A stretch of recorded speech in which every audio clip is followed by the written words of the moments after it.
Hello and welcome back to Lesson 5 of the Grade 1 Music Theory course, where we will look at rest values. We'll start off by looking at what a rest is. We'll then look at the different types of rests. For now, you only need to know and understand the rests from semibreve or whole rests to semiquaver or 16th rests. We will finish up by comparing the rests talked about today with their equivalent note types.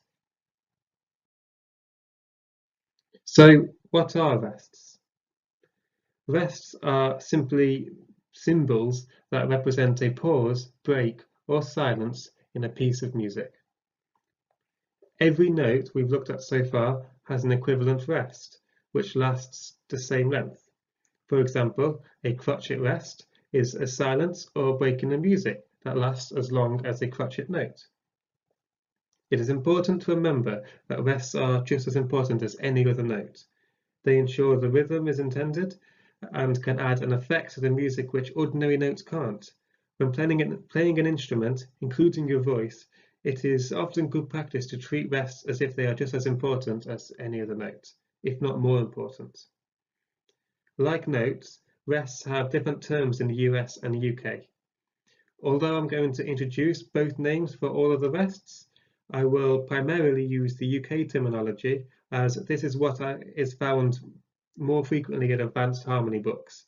However, it is important to know and understand both terms as both are used widely, regardless of what country you are in.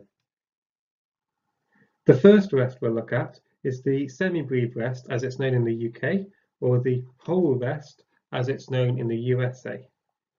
The semibreve rest looks like this. It is simply a line or horizontal block facing down towards the center staff line.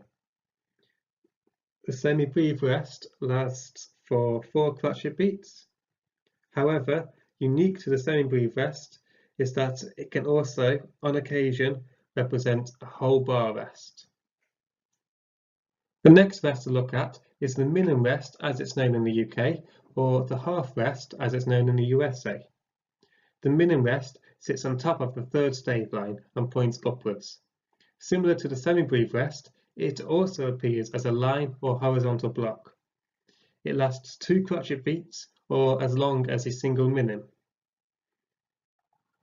It can be useful to look at semibreve rests and minim rests side by side so you can see what they look like and to make sure you know where they are located on the stave and which direction they face. The semibreve rest points down towards the middle stave line, whilst the minim rest points up away from the middle stave line. The next rest to look at is the crotchet rest as it's known in the UK, or the quarter rest as it's known in the USA. The crotchet rest looks like this. It lasts as long as 1 crotchet beat. Now take note of its location on the stave and what it looks like, as it can be quite awkward to draw at first.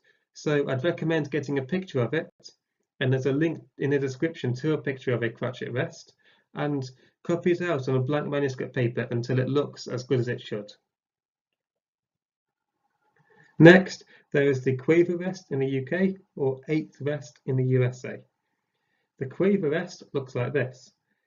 It's as long as 1 quaver, and like the crotchet rest, its location on the stave is important. Although it is not quite as awkward to draw, you do need to make sure you draw it in the right place on the stave, so practice drawing it if you think you need to. And finally, we have the semiquaver rest in the UK, or the 16th rest in the USA. You'll notice, like the standard semiquaver note, it has a second flag, which distinguishes it from a quaver rest. In the same way, the second flag of a semiquaver note distinguishes that note from a quaver note. It lasts, as you guessed it, as long as 1 semiquaver beat. Now to summarise, it may be useful to compare all the notes we have looked at with their respective rests. So this chart should help you see how long different notes and rests all last. A link to the picture will be available in the description.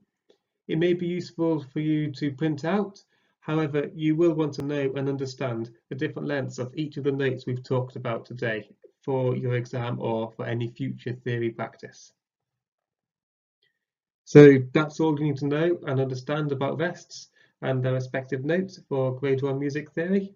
So as always, thanks for watching. There are free exercises and worksheets alongside written lessons on all Grade 1 topics available at learningmusictheory.co.uk. Please like, comment and subscribe if you found the video useful. It is much appreciated and it really helps me out.